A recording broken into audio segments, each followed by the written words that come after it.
And this time around, of course, it's the Nolan locked in for the side of Falcons AP Bren. And this is it. Sa tingin nyo ba, makakalamang na naman ng early ang AP Bren? Di malabo. Mahirap. Pero tignan natin against yung ganitong klase ng early game presence ng SRG. At makikita na nga natin kung paano magpapatuloy ang storya. Makakalamang na ba ang Falcons AP Bren ng 2-0 o makakapantay ba ang Selangor Red Giants? Punta na tayo sa ating casters, Manjin and Chantel. Kayo na to. It's another Ling game. At mukhang binibigay talaga ng Falcons AP Bren ang Ling para kay Seikis. Halatang pinaghandaan ng FCAP ang Ling strategy. Kaya naman lamang na lamang sila kanina ng early game. Oh, maganda yung pinakita nila kanina and alam din nila yung threat nung Ling. Nakita naman natin yung potential kanina nung pagpasok ni Sikais, or pwede siguro na binibate nila na lumalim si Sikais. Binibate nilang matindi tong Ling na to. Kasi kung naalala mo, nung semifinal sa kalaban yung FCAP at saka yung Liquid, binibigyan din nila, ino-open nila yung Ling eh. Hinahayaan nila. Ngayon, nakuha ng Falcons si AP Bren yung wish nila. Na-trap ba dito ang SRG? Yun ang tanong kay Coach Arcadia. Kasi kita mo naman kanina, Chantel, yung early game rotation, halatang kapisado ng FCAP pag Ling yung kalaban. Alam na alam nila kung paano yung magiging rotation, kaya naman naging ganun. Parang nag 8-0 yata. Nung una. So siguro alam dito nila Coach Daki naman na ganito yung magiging rotation nila, i-capitalize natin yun. Pero yun yung nakakatakot kasi SRG, makita mo rin yung parang pwede na i-comeback. Nilaban nila eh. Kung baga after ng game na yon, kung ako yung part ng SRG, ang sasabihin ko doon, kaya naman coach eh, nasplitan lang tayo. Kasi totoo naman talaga, kung papanoorin mo yung replay at kung sumusuport at bumabayas ka sa Falcons sa AP Bren, kakabahan talaga eh, manginginig ka talaga na parang ako kanina eh. Parang pumapalag Bigla kasi naging 10-7. Oo, kung titignan mo kasi yung lineup ng SRG, mahilig sila sa long drawn team fights. Oo nga. Diba? Kaya din sila nanalo kanina. Tapos yung kanilang sabihin nating synergy na layering of mga skills kanina was really on point. So, Galing, no? Kaya kung ikaw ngayon yung fan ng Falcons AP Bren, mas gusto mo na talaga nauuna sila. Sa SRG naman, parang kung supporter ka nila, gusto mo kakapit ka hanggang dulo. Yeah. Mukhang late game ang na-check ping dito ng SRG kung saan sila lumalamang. Then again, para dito sa game number 2, hindi pa naman na umaarangkada ang Falcons si AP Bren. Nolan ngayon si Kyle TC. Unlike kanina na balagbag talaga yung ayabusan niya. Ngayon, nag-chillax na lang muna. Hinintay muna yung first turtle at mukhang dito tayo magkakabalagbagan. Ang taas ng sustain, Chantel na meron yung SRG, meron silang X-Borg, tapos meron pa silang Ruby. Alam mo naman, pagkalaban mo yan sa bandang dulo ng laro, hirap. Ang panggulo yan eh. Lalo na yung Ruby na yan. Sobrang bilis ng mga tsaka para signature hero kasi talaga siya ng side ng SRG. Yes sir. Talagang pinaprioritize nila. Minsan si Cramp pa nga yung gumagamit. At totoo nga sabi mo dito talaga agad magkakakitaan. Kahit di sila makakasecure dito ng turtle at meron pa nga Tempest of Blades na ginamit para makapag-out dito si Sikais. Pero tuloy pa rin ang laban. Ogwen on the first blood at aalis ka na mga players sa Falcons AP Bren. Ogwen is down. 1 for 1 Yams para kay Ogwen. Yan yung post 5 tsaka post 5. Few papasok dito. Few mag-out. At mukhang tabla pa rin ang laban natin. Meanwhile, Super Marco against Innocent. Naku. Okay. Nasepat. Normal hits. Tamang exchange lang. Alam ni Super Marco na walang ulti. Si Innocent dito na pang extra damage. So goods na goods din si Super Marco dito sa top lane. It's 1-1. Unti pa lang ang kalamangan ng Falcons sa AP Bren. It's unlike yung game number 1 na lamang sila sa early. Tingin ko talaga deal breaker dito yung Ruby na yan. Ang problema kasi sa Ruby, kapag ti-team pipe ka tapos bigla ka niyang hinambalos. Pag may flicker pa. Minsan akala mo polado na yan, biglang mala-lifesteal niya lahat. Biglang nga babalik yung buhay. Oo nga pala. Papigil ang buhay. Ang tawag dyan, in English, momentum stopper. Ayos ba? Kasi ikaw nag-play, tapos biglang isa-stop kayo momentum nyo, kaya siya naging momentum stopper. Pero yun na nga talaga. Hindi ko napakagandang pick dito para sa side ng SRG. Kasi nga, favorite nila yan eh. Sanay sila sa ganyan. Sa Pilipinas, bilang lang yung nagro-ruby talaga no? Kasi gusto nila, action, gera, ganun. Sa ML lang Yun yung kinagandahan na parang signature hero nga nila. Kasi parang kung ikaw yung isang team na hindi ka sanay na merong ganun, parang mahihirapan ka na paano ba yung positioning ng isang Ruby? Gano'n pa yung range? Oo, gano'n kalaki. Minsan mababaliw ka dyan. Ay, abot yun. Diba? Kaya pala yun. Oo, abot pala yung range nun. And kung titignan natin, nagiging careful muna ang Falcon sa AP Bren. Ito Ay, malicious muna. Kailangan maging careful din ng SRG dahil X-Borg type lineup sila. Mataas naman ang true damage. Meanwhile, si Sekis ngayon na binabanatan. Sekis, makakapag-out, hindi magkukommit si Flap ng penalty zone. Uy, wait lang si Few ay nandun.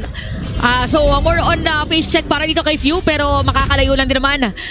For the safety side, ginamit na niya yung kanyang parang nakita ko siya naging expert saglit. Pero wait lang, hindi pa rin niya ginamit yung kanyang IMU at nandito na naman tayo, Manjin. Another turtle. Matagal na naman to. Oh, turtle dance na naman. Pero syempre kung ikaw ay isang Nolan, gusto mo muna kunin ang iyong purple. Nandito na si Yams, Flap Dizzy. Magzozone lang muna sila dito. Sinong una babanatan? Kyle Dizzy with the turtle. Tempest of Blades. Nilabasan rin si Ichiboy. At kita nga natin ngayon dalawang players na patay sa side ng SRG pero maganda pagpasok doon ng Last Insanity. Kulang nga lang ng mga kakampi si Kram. Kaya naman naaalis at pupunta doon sa ilalim ng kanilang tore. Ang daming tao. Daming tao na guys sa camera at nakita nila kung paano nagwagi ang Falcon sa AB Bren doon sa turtle. Nandito pa si Kyle Chinukchak, si Innocent, at doon na ngayon natin masasabi na kahit paano nagkalamang na, lumamang na ang Falcon sa AB Bren after that turtle fight. Tsaka dumidiretso na rin sila ngayon sa mga pwesto ng SRG. Kitang-kita naman natin na 3K yung kalamangan at malaki din. Ito, parang story din to kanina na lamang din ulit si Caldizi dun sa farm laban kay Sekais. Nabalik na yung kalamangan. Hala? Sa ilalim ng tore. Oo, tsaka lagpas kalahati. Oo. Ay, yun pala yung sinasabi mo. Oo, then again yun din yung sa ilalim din ng tore. Ayan na, huli ka. Pak! Ang masasabi ko lang ngayon, sa side ng Falcon sa AP Bren, para kakaiba sila mag-sandwich play, no? Ba? Hindi siya yung talagang galing dun sa kabilang dulo ng tore. Minsan Oo. sa gitna sila dadaan. Parang na-miss nila yung laro ang ganto. Na-miss nila yung action pack na... Ang nakaraan. Oo, ang nakaraan kasi nung unang pasok ni Kyle tusok dito sa larong to. Sabi nga siya na yung tagapagmana ng tusok, di ba? Kasi idol niya daw si Carl. At ilang beses din siya kinumpara kay Kyrie, kay Carl. Nung nanalo siya Season 10, oo. nanalo siya ng M-Series, sabi Ayun na, na. gagawa ako ng sarili kong pangalan. Tapos bumalik na yung mga assassin. Kaya kilalanin nyo na ako. Kyle TZ is the name. Uy. Styling is the game. Ayun na nga ang pagpasok ng Blazing Duet na may combo. At dito na nga natin double kill at si Kram nasundot pa. Triple kill para dito kay Super Marco. At dadating si Sekais. Kaso nga lang delikado. Nahampas pa. Super Marco with a maniac. Ubos! Pati pantupos! What a wipeout para sa Falcons AB Bren, and what a bait na ginawa ni Kyle TZ. Look at this. Bumait muna siya dito, pinapula niya, tapos Wow. nagsabay pa yung penalty zone at saka ultimate ni Super Marco na Blazing Duet. At yun na, Chantel, parang Doon na talaga lumamang. nawawala na ang kalakasan ng SRG dito. Nawawala yung momentum stopper na sinasabi natin kanina kay Yams. Parang hindi na ina-expect kung saan nanggagaling si Kyle TZ. Parang ito yung kinagandaan sa Falcon Safe Brain. Yung Julian play na to, parang yung nagiging function niya ngayon is parang same kung paano maglaro si Few. Nung Julian siya yung damager, magbaburst, tapos bahala na kung sino makakapag-secure ng kill. Ang importante, ma-secure natin yung kill. Basta kahit kung may S kayo, yung meaning Okay lang. Yung meaning ng KS, hindi kill steal, kundi kill Kill secured. secure. At yun pa, sakto, yung item na pang KS talaga. Yung Sky Piercer na yan. Naramdaman mo na talaga Oo. na kailangan Makalasit. makalasit talaga tayo. At itong kinagandahan na 4-0 na si Super Marco. Tahimik lang yan. Pero Oo. tahimik talaga siya. Timing talaga, 1 word per minute, 1 word per interview lang yan eh. Kung meron lang nonchalant na player, Super Marco, yun Ma- pa rin damage siya, hindi pang nonchalant. So, si Flap ang OA. Ayun o, Di ba? Pinangaasar niya yung kanyang emoticon dito, Chantel. But going back to the game, ang naging problem na ngayon ng SRG is I think yung X-Borg kaya ding i-juggle ng Falcon sa AP Bren. Kasi nga naman, one way to counter the X-Borg, bigyan mo lang ng bigyan hanggang maubos yung Firaga. Oo. So pag naubos yung Firaga, hindi Wala na. na harap. Ngayon, nagigets ko naman ba't nag-X-Borg dito yung SRG kasi ang ganda ng true damage eh. On the Terisla, mga Kunachi. sa mga makukunachi, and kayang-kaya mo mag-zone. Ang problem, na-out ikot sila dito ng Falcons eh. Nauunahan nila, kumbaga. Oo, kasi nakita natin maganda yung set kanina ng SRG, pero mabilis lang din naman dito yung bawi ng Falcon Safety Brand. So for SRG, gusto lang as much as possible ma-secure talaga yung sabihin na natin late game, kasi binanggit natin more on late game or on comeback ang gustong gawin ng SRG. At saka wag sila dito magpapadikta sa ginagawang play ng Falcon Safety Brand. Oo, nagre-react ngayon yung SRG. Then again, I really need to respect SRG's team fight capability. Ayan, binibigyan lang ni Flap. Inuubos lang talaga Ayun, wala na Piraga armor. Piraga, naku, wala ng Piraga. Okay. Magkakaroon ba lang ng onting Piraga dito? Bumabanat lang si Napyu. Ngayon yung Lord, binabanat ni Super Marco at Kain TZ. Tatlo ngayon nakaharap sa Falcon sa AP Bren. Nag-push na si Innocent. Iiwas sila dito ngayon sa Spear. Tingnan natin. Tempest of Blades. Nalasin ni Sekis. Nagkailan si Sekis. Tumama yung Spear. Tingnan natin, papasok pa si Innocent. Pero si Kram mawawala. Push lang mo dito. Pugak Gaming para kay Innocent. Recall out for Innocent. And I should say, if you watch the replay, parang lumamang doon ang SRG. Oh, tsaka sumakto si Kais. Ginawa niya ito isang araw din sa NIP Flash. Napadaan lang. Oo nga pala, habang nag-ultimate ang Link, pwede mag-retry. Mag-retry at saka na-knock up si Kyle. Oo. So kailangan dito, Falcon Safety Brand, if ever na mag-objective sila, kailangan ma-secure nila dito yung positioning at kung saan manggagaling. Oo, Si Kais. Nakita nila si Kais, pero feeling ko kung hindi na-knock up si Kyle doon, sa kanya yun eh. Kung baga Oo. sabi ng Lord, sabi nyo, stun mo. Masyado ka na magaling. Masyado ka na magaling, Kyle. Stun nga kita. Na-retry tuloy ng kabila. Dito na masusubukan yung retribution pa nagkataon. Na-RNG yung Lord. Uy, Okay, ngayon ba to? Kanina, kasi Kanina. nag-split push nga pala si Innocent. So by the way, Innocent 030 dito sa ating laban. Ito na may palitan ng mga assassin. Kanina ko pa nararamdaman na may sariling gigil yung dalawa sa isa't isa. Dalawang assassin no? Ispadahan 2024. Okay, Flap! Oy, patay ang Germs! Walang nauli dito ng penalty zone. Nakapag-out ngayon ang SRG. Sabay PMA out ngayon si Super Marco. Magbabak lang muna. Naku, nasisigay sa kita na si Super Marco. Shutdown para dito kay Sisikais. At dahil dyan, -1 side ng Falcon Safety Brand. Parang yun na perfect na ni Sisikais. No? Pag may nakita siya pwede targetin, nilulundagan niya talaga sa likod. Yun talaga yun. Yun talaga ang trabaho ng mga assassin, Chantel. Kapag may isang pulado, kaya ka nga assassin eh. O nga Kailangan pala. mong i-assassinate. At alam mo, sobrang saya mo kapag ikaw yung assassin na yung mga kampi mo, ang daming poke. Yun talaga yung basic ano doon, basic logic. Kapag yung kampi mo, Poke mo lang na poke. Poke mo lang, bigsa na, sige, batuan mo lang na batuan, kahit ultihan mo. Basta mamula yan, ako na bahala. I got you. Kaya ko na yan. Oo. So ngayon SRG, sila ngayon ang medyo nangunguna. Naku. Pagdating sa pagkuha ng objective, napaka-importante talaga man, Gino, nakuha na rin nila yung authority doon sa gitna. Ayan na naman. Nako, ate medyo kahit 11 kills yung Falcons AP Brent, 3K lang ang kalamangan nila. Bumabalik na ngayon yung momentum sa SRG. Parang nangyari na rin to kanina eh. Pero nangyari din kanina na nakakabig yung Falcon sa Bakit?